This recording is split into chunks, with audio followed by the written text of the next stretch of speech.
In today's marketplace, with emerging new technologies and more business is generated through e-commerce and mobile devices, business owners must reach their audience through different channels online more than ever before. We have seen how the shelter-in-place order in the state of Texas over the COVID-19 pandemic has influenced consumers to change from their normal purchasing behaviors and adjust to using websites and apps for purchases that would normally be done in store. With this in consideration, consumers are now purchasing more online, and the same could be said to how these consumers feel towards a brand or how their experience was on their purchase or service. While people around the world are adjusting to the new norm of social distancing, small business owners and social media managers are scrambling to pivot campaigns, adjust content calendars, and come up with new creative ideas to market their products or services. Let's look at some numbers. In 2019, there were 3.5 billion social media users. That's equivalent to almost 45% of the world's population. In fact, Facebook and Instagram have seen a 40% increase in usage due to the COVID-19 pandemic, with views for Instagram Live and Facebook Live doubling in just 1 week and increasingly growing ever since. So who uses social media the most? Millennials and Generation X have the majority of their generation using these social platforms. And even though baby boomers have less than half of their generation online, the COVID-19 pandemic has caused a 20% increase in use by the baby boomers population. So what is a consumer vigilante? In 1990, the term vigilante consumer was described consumers manipulating the marketplace through pressure, protest, or politics. If shoppers don't like what you stand for, or who you are, or what you believe in, or what your family believes in, they'll boycott and make sure everyone knows why. So today's consumer vigilantes are arming themselves with video cameras, computer keyboards, and mobile devices to launch their own personal forms of insurrection. Frustrated by the usual fix-it options, waiting on hold, chatting online with a scripted robot, more consumers are rebelling against company-prescribed service channels. For business owners, today's consumers can sometimes look like a threatening mob.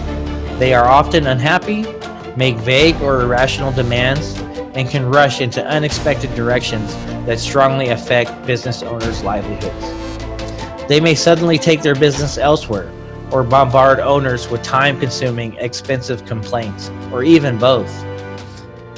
And of course, they're filling the web with blogs and videos, leaving behind serious accusations that could crush a brand's image.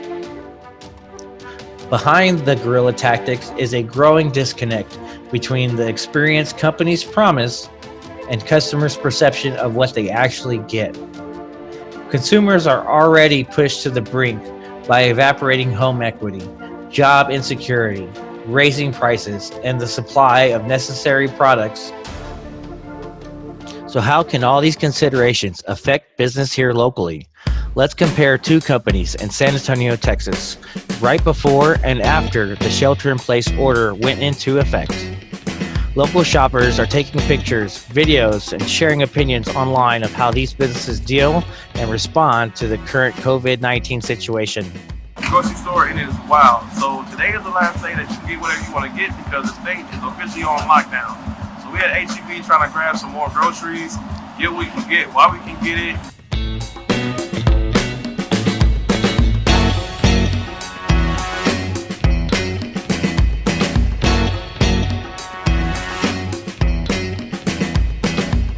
Empty shelves, long lines, and stress of uncertainty in the city has caused HEB to adapt to the situation and react to consumers on a daily basis. HEB transitioned from the normal shopping conditions to an immediate and organized structure within a few weeks before the shelter-in-place order took effect. As each day brought a new challenge, HEB took into consideration their customers' frustrations and concerns. We are all familiar with this next company. It's hard to miss Taco Cabana's bright pink neon lights and buildings when driving around San Antonio. Their delicious Mexican dishes have been keeping patrons full since 1978. It's exciting. It's 40 years. A lot of brands don't make it 1 year. In fact, their original restaurant still open daily for business at the corner of Hildebrand and San Pedro. Taco Cabana is one of the recipients of a forgivable loan through the Small Business Administration, helping it retain employees and stay afloat while the company is virtually shut down due to the COVID-19 pandemic. Taco Cabana was one of the 88,000 Texas businesses to receive these loans. We will see in the next few days how Taco Cabana handled this situation. Staying connected is now more important than ever, with people and businesses relying on social media to stay in touch with their friends, consume the news, and be entertained.